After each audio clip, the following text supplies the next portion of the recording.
मनुष्य का जीवन परिस्थितियों, लोगों की राय और बदलते समय के बीच निरंतर झूलता रहता है। कभी किसी की प्रशंसा हमें आसमान पर पहुंचा देती है, तो कभी किसी की आलोचना हमें भीतर तक तोड़ देती है। हम अक्सर अपने अस्तित्व की मजबूती को दूसरों की बातों के तराजू पर तौलने लगते हैं, और यही वह क्षण होता है जब हमारी आत्मा की वास्तविक शक्ति धीरे धीरे कमजोर पड़ने लगती है। खुद को इतना मजबूत बनाओ कि किसी से कुछ फर्क ना पड़े। यह केवल एक वाक्य नहीं, नहीं, बल्कि जीवन जीने की एक ऐसी दिशा है जो व्यक्ति को भीतर से अडिग, शांत और आत्मनिर्भर बनाती है। जब कोई व्यक्ति अपने मन की शक्ति को पहचान लेता है, तब बाहरी शोर उसका रास्ता नहीं रोक पाता। समाज में रहकर दूसरों की राय सुनना स्वाभाविक है, लेकिन उन रायों को अपने आत्म मूल्य का आधार बना लेना हमारी सबसे बड़ी भूल होती है। अक्सर लोग अपनी अधूरी समझ, अपने डर या अपने अनुभवों के आधार पर हमें परिभाषित करने की कोशिश करते हैं। वे यह तय करने लगते हैं कि हम क्या कर सकते हैं और क्या नहीं, हम कितने योग्य हैं और कितने नहीं। यदि हम हर आवाज को सच मानने लगें, तो हम अपनी ही पहचान खो बैठते हैं। मजबूती का अर्थ कठोर होना नहीं है। इसका अर्थ यह नहीं कि व्यक्ति भावनाहीन हो जाए या दूसरों की परवाह करना छोड़ दे। सच्ची मजबूती वह है जिसमें संवेदनशीलता भी हो और स्थिरता भी। जैसे एक विशाल वृक्ष आंधियों में झुकता है, टूटता नहीं, उसी प्रकार मजबूत व्यक्ति परिस्थितियों के अनुसार स्वयं को ढालता है, पर अपने मूल्यों से कभी समझौता नहीं करता। उसे पता होता है कि दुनिया की नजरें बदलती रहती हैं, पर उसका आत्मविश्वास स्थायी होना चाहिए। जीवन में ऐसे अनेक क्षण आते हैं जब हम तुलना के जाल में फंस जाते हैं। किसी की सफलता देखकर हमें लगता है कि हम पीछे रह गए हैं। किसी की आलोचना सुनकर लगता है कि शायद हम योग्य नहीं हैं। यही वह समय होता है जब हमें अपने भीतर झांकने की आवश्यकता होती है। यदि हमारा ध्यान दूसरों की गति पर रहेगा, तो हम अपने मार्ग की सुंदरता कभी देख ही नहीं पाएंगे। मजबूत बनने का पहला कदम यही है कि हम अपनी यात्रा को स्वीकार करें और अपने प्रयासों का सम्मान करें। बहुत बार हम लोगों को खुश करने के प्रयास में स्वयं को खो देते हैं। हम वैसा बनने लगते हैं जैसा समाज देखना चाहता है, न कि जैसा हमारा हृदय बनना चाहता है। धीरे धीरे यह दिखावा हमें भीतर से थका देता है। जब व्यक्ति अपने वास्तविक स्वरूप को दबा देता है, तब उसकी आत्मा असंतोष से भर जाती है। इसलिए मजबूती का एक महत्वपूर्ण पहलू यह भी है कि हम स्वयं के प्रति ईमानदार रहें। जब हम अपने सत्य को स्वीकार करते हैं, तब दूसरों की स्वीकृति की आवश्यकता स्वतः कम होने लगती है। दुनिया में हर व्यक्ति अपनी लड़ाइयां लड़ रहा है। कोई अपने सपनों के लिए संघर्ष कर रहा है, कोई अपने डर से जूझ रहा है, तो कोई अपने अतीत के बोझ को ढो रहा है। ऐसे में यदि कोई हमें समझ नहीं पाता, तो ये आवश्यक नहीं कि उसमें हमारी कमी हो। कई बार लोग हमें इसलिए नहीं समझते क्योंकि वे स्वयं को ही समझने की प्रक्रिया में होते हैं। यह सत्य स्वीकार कर लेने से मन में उपजे कई प्रश्न शांत हो जाते हैं और हम दूसरों की प्रतिक्रियाओं को व्यक्तिगत रूप से लेना छोड़ देते हैं। मजबूत बनने की प्रक्रिया भीतर से शुरू होती है। यह आत्मसंवाद से जन्म लेती है, आत्म स्वीकृति से बढ़ती है और आत्मविश्वास में खिलती है। जब व्यक्ति स्वयं से कहता है कि वह पर्याप्त है, तब दुनिया की कोई भी आवाज उसे कमतर महसूस नहीं करा सकती। यह कोई एक दिन में प्राप्त होने वाली अवस्था नहीं है, बल्कि निरंतर अभ्यास से विकसित होने वाली क्षमता है। हर बार जब हम आलोचना से टूटने के बजाय सीखने का प्रयास करते हैं, हर बार जब हम असफलता से हारने के बजाय आगे बढ़ने का निर्णय लेते हैं, तब हम भीतर से थोड़ा और मजबूत हो जाते हैं। समाज की अपेक्षाएं कभी समाप्त नहीं होती। यदि आप एक लक्ष्य प्राप्त कर लें, तो लोग दूसरा लक्ष्य सामने रख देते हैं। यदि आप किसी एक मानक पर खरे उतर जाएं, तो वे नया मानक बना देते हैं। यदि व्यक्ति इन अपेक्षाओं के पीछे भागता रहे, तो उसका जीवन एक अंतहीन दौड़ बन जाता है। इसलिए आवश्यक है कि हम अपने लिए स्वयं मानक तय करें। जब हम अपनी सफलता की परिभाषा स्वयं लिखते हैं, तब दूसरों की राय हमारे मार्ग को नियंत्रित नहीं कर पाती। आत्मिक मजबूती का संबंध आत्मसम्मान से भी है। जब व्यक्ति स्वयं का सम्मान करता है, तब वह दूसरों के व्यवहार से अपने मूल्य को नहीं आंकता। यदि कोई उसकी सराहना करे, तो वह आभार व्यक्त करता है। यदि कोई आलोचना करे, तो वह विचार करता है, और यदि कोई अपमान करे, तो वह स्वयं को याद दिलाता है कि उसकी पहचान किसी के शब्दों से छोटी नहीं हो सकती। यह समझ व्यक्ति को मानसिक स्वतंत्रता प्रदान करती है। जीवन का सौंदर्य इसी में है कि हम स्वयं के साथ शांति में रहें। जब मन शांत होता है तब बाहरी शोर अपना प्रभाव खो देता है। मजबूत व्यक्ति वही है जो भीड़ में रहकर भी अपने भीतर की आवाज सुन सकता है, जो असहमति के बीच भी अपने सत्य पर अडिग रह सकता है और जो परिस्थितियों के बदलने पर भी अपने आत्म मूल्य को स्थिर रख सकता है। यह अवस्था हमें सिखाती है कि दुनिया को बदलने से पहले हमें अपने दृष्टिकोण को बदलना होगा। नमस्कार मित्रों, आपका हमारे चैनल मोटिवेशनल बुद्धा में स्वागत है। मित्रों, अगर आपको हमारी वीडियो पसंद आए तो वीडियो को लाइक और चैनल को सब्सक्राइब जरूर करें। तो शुरू करते हैं आज की कहानी। पहाड़ों से घिरे एक शांत वन के बीचों बीच एक छोटा सा आश्रम था। वहां सुबह की पहली किरण जैसे ही पेड़ों की पत्तियों पर पड़ी, ओस की बूंदें मोतियों की तरह चमक उठी। पक्षियों का मधुर स्वर वातावरण में एक ऐसी शांति घोल रहा था, उस उपलब्ध वो हम जिसे सुनकर लगता था मानो प्रकृति स्वयं ध्यान में बैठी हो। उसी आश्रम में एक युवक रहता था, आरव। उसकी आंखों में बेचैनी थी, मन में डर था और हृदय में एक गहरी थकान।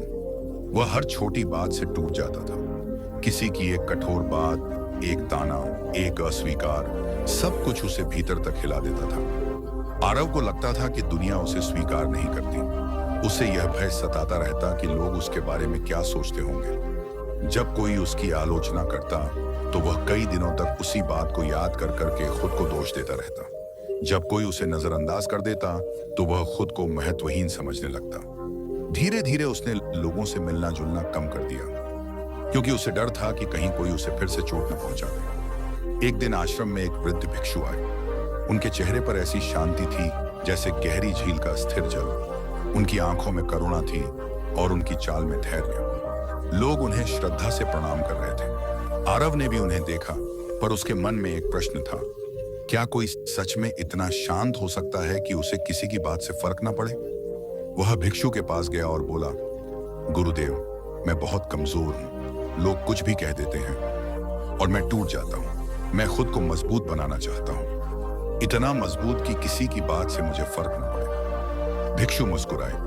उन्होंने पास रखे एक मिट्टी के घड़े की ओर इशारा किया और बोले, इसे उठाओ। आरव ने घड़ा उठाया। वह हल्का था। भिक्षु ने उसमें पानी भर दिया और फिर बोले, अब उठाओ। घड़ा अब भारी हो गया था। आरव ने मुश्किल से उसे उठाया। भिक्षु बोले, यह घड़ा तुम्हारा मन है। जब यह खाली होता है, अहंकार, अपेक्षाओं और डर से मुक्त, तब कोई भी बोझ तुम्हें भारी नहीं लगता। लेकिन जब तुम इसमें दूसरों की राय, तानों और डर का पानी भर लेते हो, तब तुम स्वयं ही भारी हो जाते हो। आरव चुप हो गया। उसे लगा जैसे किसी ने उसके मन का आईना सामने रख दिया हो। भिक्षु ने आगे कहा, मजबूत बनने का अर्थ पत्थर बन जाना नहीं है। पत्थर पर भी वार किया जाए तो वह टूट जाता है। मजबूत बनने का अर्थ है जल की तरह बनना। कोई उसे मुट्ठी में बंद करना चाहे तो वह बह निकलता है। कोई उसे चोट पहुंचाए तो वह चोट को अपने भीतर समाहित कर लेता है और फिर भी अपनी शीतलता बनाए रखता है। उस दिन से आरव ने भिक्षु के साथ समय बिताना शुरू किया। वह उनके साथ ध्यान करता, वृक्षों के नीचे बैठकर मौन का अभ्यास करता और अपने भीतर उठने वाले विचारों को देखना सीखता। एक दिन कुछ गांव वाले आश्रम आए। उनमें से एक व्यक्ति ने आरव से कठोर स्वर में कहा, तुम यहाँ क्या कर रहे हो? काम धंधा छोड़कर बैठे हो? उन्होंने कहा, मैं हम पहले ऐसा होता तो आरव का चेहरा उतर जाता। वह कई दिनों तक दुखी रहता। लेकिन उस दिन उसने बस उस व्यक्ति को देखा, उसकी आंखों में थकान और क्रोध को पहचाना और शांत स्वर में कहा, आपका दिन शुभ हो। वह व्यक्ति और भी कुछ कहकर चला गया, लेकिन आरव के भीतर कोई तूफान नहीं उठा। उसने पहली बार महसूस किया कि किसी की बात उसके मन को तभी चोट पहुंचाती है जब वह उसे स्वीकार कर लेता है। वह भिक्षु के पास गया और बोला, गुरुदेव, आज किसी ने मुझे निकम्मा कहा, लेकिन मुझे बुरा नहीं लगा। ऐसा क्यों? भिक्षु ने मुस्कुराकर पूछा, अगर कोई तुम्हें एक उपहार दे और तुम उसे स्वीकार न करो तो वह उपहार किसके पास रहेगा? आरव बोला, देने वाले के पास। भिक्षु बोले, ठीक वैसे ही अपमान भी एक उपहार है। यदि तुम उसे स्वीकार नहीं करते तो वह देने वाले के पास ही रह जाता है। आरव के भीतर जैसे एक दीपक जल उठा। उसने समझ लिया कि दूसरों की बातें उसके मन पर तभी असर करती हैं जब वह उन्हें अपने सत्य के रूप में स्वीकार कर लेता है। दिन बीतते गए। आरव अब पहले जैसा नहीं रहा। वह लोगों से भागता नहीं था, बागवनिता भाव माना है था, बल्कि उनसे मिलता, उनकी बातें सुनता, पर उन्हें अपने भीतर जगह नहीं देता। उसने अपने मन को देखने की कला सीख ली थी। जब भी कोई कठोर शब्द सुनाई देता, वह अपने भीतर उठते भावों को देखता, क्रोध, दुख, अहंकार, और उन्हें बिना पकड़े जाने देता। एक दिन आश्रम में एक व्यापारी आया। वह बहुत क्रोधित था। उसने भिक्षु पर आरोप लगाया कि उनके शिष्यों ने उसका सामान चुरा लिया है। वह चिल्ला रहा था, अपशब्द कह रहा था। सभी शिष्य घबरा गए, पर भिक्षु शांत बैठे रहे। आरव ने यह दृश्य देखा। उसे लगा कि अब भिक्षु अवश्य क्रोधित होंगे, पर भिक्षु ने शांत स्वर में कहा, यदि हमारे किसी शिष्य ने ऐसा किया है तो हम तुम्हारी क्षति की भरपाई करेंगे, लेकिन पहले बैठो, जल पियो और शांत हो जाओ। व्यापारी धीरे धीरे शांत हुआ। बाद में पता चला कि उसका सामान कहीं और रह गया था। वह शर्मिंदा होकर भिक्षु से क्षमा मांगने लगा। भिक्षु ने कहा, क्रोध में मन सत्य को नहीं देख पाता, इसीलिए पहले मन को शांत करना आवश्यक है। उस रात आरव बहुत देर तक सोचता रहा। उसे समझ आया कि मजबूत बनने का अर्थ दूसरों को हराना नहीं, बल्कि अपने भीतर उठने वाले तूफानों को शांत करना है। समय के साथ आरव का व्यक्तित्व बदल गया। अब लोग उसके पास अपनी समस्याएं लेकर आने लगे। एक युवक बोला, लोग मुझे कमजोर समझते हैं, मैं क्या करूं? आरव मुस्कुराया और बोला, जब तक तुम दूसरों की राय से खुद को मापते रहोगे, तुम कभी मजबूत नहीं बन पाओगे। मजबूत वह नहीं जिसे कोई कुछ कह ना सके। मजबूत वह है जिसे कुछ कह दिया जाए और वह फिर भी अपने सत्य पर स्थिर रहे। उसने आगे कहा, खुद को इतना मजबूत बनाओ कि किसी की प्रशंसा तुम्हें घमंड से भर न दे और किसी की आलोचना तुम्हें तोड़ न सके। वर्षों बाद वही आरव, जो कभी छोटी छोटी बातों से टूट जाता था, एक शांत और स्थिर व्यक्ति बन चुका था। उसके चेहरे पर वही शांति थी जो कभी उसने उस वृद्ध भिक्षु में देखी थी। लोग कहते थे कि उसके पास बैठते ही मन शांत हो जाता है। एक दिन एक बालक उसके पास आया और बोला, गुरुदेव, लोग मुझे चिढ़ाते हैं, मुझे बहुत बुरा लगता है। आरव ने उसे पास बिठाया और कहा, यदि तुम एक दर्पण के सामने खड़े होकर मुस्कुराओगे तो दर्पण क्या करेगा? बालक बोला, वह भी मुस्कुराएगा। और यदि तुम रोओगे तो दर्पण भी रोता हुआ चेहरा दिखाएगा। आरव ने कहा, दुनिया भी एक दर्पण है। जब तुम खुद को कमजोर मानते हो, दुनिया तुम्हें कमजोर दिखाती है। जब तुम भीतर से मजबूत हो जाते हो, दुनिया की बातें तुम्हें हिला नहीं पाती। बालक ने पूछा, मजबूत कैसे बनो? आरव ने उत्तर दिया, अपने मन को जानो। जब कोई कुछ कहे तुरंत प्रतिक्रिया मत दो। पहले अपने भीतर देखो, क्या यह सच है? यदि सच है तो सुधार दो, यदि झूठ है तो उसे जाने दो। जो तुम्हें जानता ही नहीं, उसकी बात तुम्हारी सच्चाई कैसे बन सकती है? धीरे धीरे वह बालक भी बदलने लगा। आश्रम के उस शांत वातावरण में एक सत्य बार बार गूंजता था, मजबूती बाहर से नहीं आती, वह भीतर पैदा होती है। जब मन अपेक्षाओं से मुक्त हो जाता है, जब आत्मसम्मान दूसरों की स्वीकृति पर निर्भर नहीं रहता, जब व्यक्ति स्वयं को स्वीकार कर लेता है, तब कोई भी शब्द उसे घायल नहीं कर सकता। आरव अक्सर वृक्षों को देखता और सोचता, आंधी आती है, शाखाएं झुक जाती हैं, पत्ते गिर जाते हैं, पर वृक्ष अपनी जड़ों से जुड़े रहते हैं। उनकी मजबूती उनकी ऊंचाई में नहीं, उनकी जड़ों में होती है। उसे समझ आ गया था कि मनुष्य की जड़ उसका आत्मबोध है। जो स्वयं को जान लेता है, उसे दुनिया की राय डिगा नहीं सकती। और अंततः वही युवक जो कभी दूसरों की बातों से टूट जाता था, लोगों को यह सिखाने लगा कि खुद को इतना मजबूत बनाओ कि किसी की बात से फर्क न पड़े। क्योंकि जब तुम अपने सत्य में स्थिर हो जाते हो, तब दुनिया की आवाजें केवल हवा की तरह गुजर जाती हैं। तुम्हें छूती हैं, पर तुम्हें हिला नहीं पाती। रात का समय था, आकाश में चांद आधा था, जैसे वह भी किसी अधूरी कहानी का हिस्सा हो।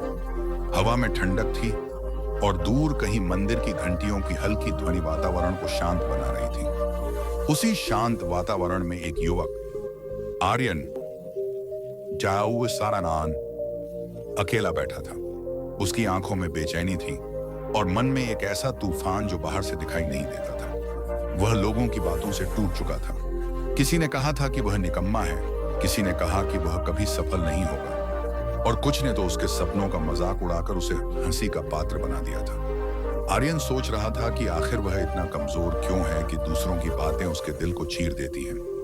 वह खुद से सवाल कर रहा था कि क्या सच में उसकी कोई कीमत नहीं है या वह सिर्फ दूसरों की नजरों में ही छोटा है। उसी समय उसके मन में एक विचार आया कि वह पास के वन में स्थित आश्रम चला जाए, जहां एक ज्ञानी भिक्षु रहते थे, जिनके बारे में कहा जाता था कि उनके पास हर पीड़ा का उत्तर है। अगली सुबह सूरज की पहली किरणों के साथ वह आश्रम की ओर चल पड़ा। रास्ता लंबा था, पर उसके मन की बेचैनी उससे भी लंबी थी।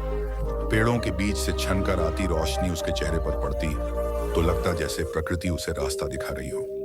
कई घंटों की यात्रा के बाद वह आश्रम पहुंचा। वहां सन्नाटा था, पर वह सन्नाटा डरावना नहीं बल्कि शांति से भरा हुआ था। आश्रम के प्रांगण में एक वृद्ध भिक्षु ध्यान में बैठे थे। उनका चेहरा शांत था, जैसे कोई झील हो जिसमें कोई लहर न हो। आर्यन उनके पास गया और धीरे से बोला, गुरुदेव, मैं बहुत कमजोर हूँ। लोग कुछ भी कह देते हैं और मैं टूट जाता हूँ। मैं खुद को इतना मजबूत बनाना चाहता हूँ कि किसी की बात से मुझे फर्क न पड़े। भिक्षु ने धीरे धीरे अपनी आंखें खोली।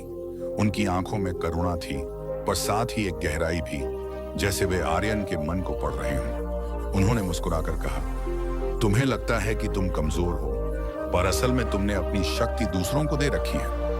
आर्यन चौंक गया। उसने पूछा, मैंने अपनी शक्ति दूसरों को कैसे दे दी?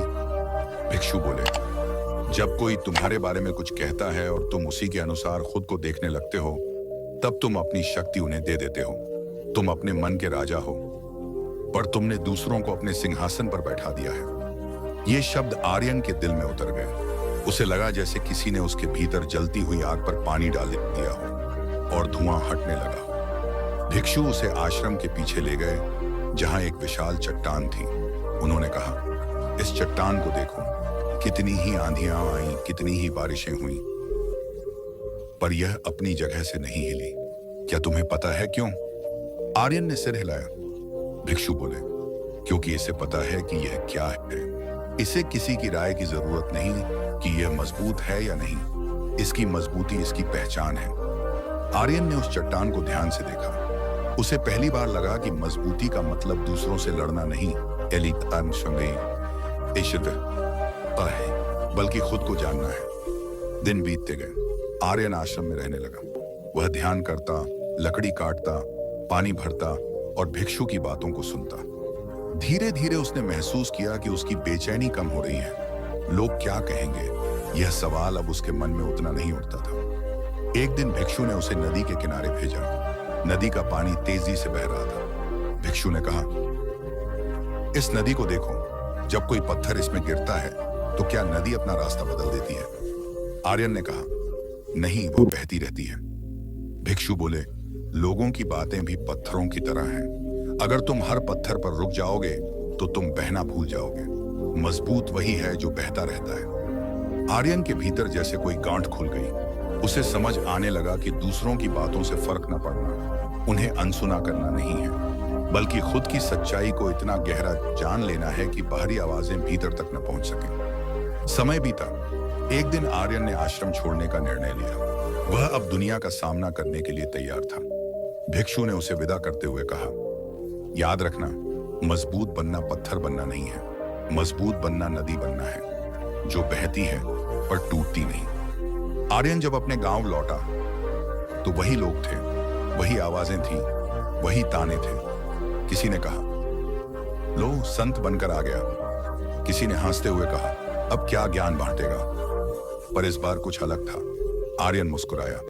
उसके भीतर शांति थी। उसे लगा जैसे ये शब्द हवा में उड़ते पत्तों की तरह हैं, दिखते हैं पर पकड़ में नहीं आते। उसने काम करना शुरू किया। धीरे धीरे उसकी मेहनत रंग लाने लगी। जो लोग उसका मजाक उड़ाते थे वही अब उसकी प्रशंसा करने लगे। पर इस बार उसे प्रशंसा से भी फर्क नहीं पड़ा। उसने समझ लिया था कि न तो निंदा उसे छोटा करती है और न ही प्रशंसा उसे बड़ा बनाती है। एक शाम वह उसी स्थान पर बैठा था जहां कभी वह टूटा हुआ महसूस करता था। आकाश में चांद पूरा था। उसे लगा जैसे उसकी कहानी भी अब पूरी हो गई है। उसने आंखें बंद की और मन ही मन कहा, मैं वही हूं जो मैं हूं। दूसरों की राय मेरे अस्तित्व को तय नहीं करती। उस क्षण उसे महसूस हुआ कि मजबूती बाहर से नहीं आती, वह भीतर पैदा होती है। आत्मज्ञान से, स्वीकार से और उस शांति से जो तब मिलती है जब हम खुद को दूसरों की नजरों से देखना बंद कर देते हैं।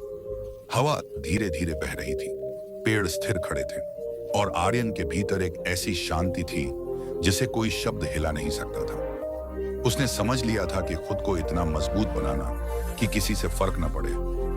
आपात पद है तमाम पर है, दुनिया से भागना नहीं है, बल्कि दुनिया के बीच रहकर अपने भीतर एक ऐसा स्थान बना लेना है जहां केवल सच्चाई, धैर्य और आत्मविश्वास का निवास हो। और उस रात जब वह सोया तो कई वर्षों बाद उसे गहरी और शांत नींद आई, क्योंकि अब उसे किसी को कुछ साबित नहीं करना था, उसे बस खुद होना था।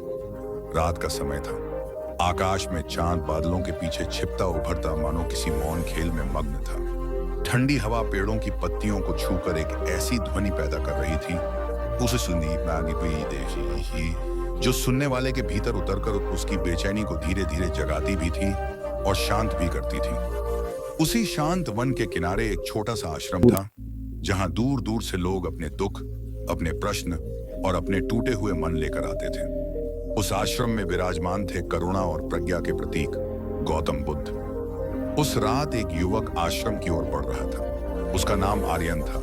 उसके कदम भारी थे, जैसे हर कदम के साथ वह अपने भीतर का बोझ भी ढो रहा हो। उसकी आंखों में नींद नहीं थी, पर थकान बहुत थी। वह जीवन से हार चुका नहीं था, पर हर दिन टूट जरूर रहा था। लोग क्या कहते हैं, कौन क्या सोचता है, किसने उसे अपमानित किया, किसने उसे ठुकराया, ये सब बातें उसके मन में कांटों की तरह चुभती रहती थीं। आश्रम के द्वार पर पहुंचते ही उसने देखा कुछ लोग मौन ध्यान में बैठे हैं। दीपक की लौ स्थिर थी, जैसे उसे भी कोई जल्दी नहीं। आर्यन धीरे धीरे भीतर गया और बुद्ध के सामने बैठ गया। कुछ देर तक वह कुछ कह नहीं पाया। उसकी आंखें भर आईं। अंततः उसने धीमी आवाज में कहा, भगवान, मैं थक गया हूं। लोग मुझे कमजोर कहते हैं, कोई मेरी भावनाओं की कद्र नहीं करता। मैं हर बात दिल पर ले लेता हूं। कोई कुछ कह दे तो रात भर सो नहीं पाता। मैं कैसे ऐसा बनूं कि किसी की बात से मुझे फर्क ही ना पड़े। बुद्ध ने उसकी ओर देखा। उनकी दृष्टि में न दया थी, न कठोरता, केवल गहरी समझ थी।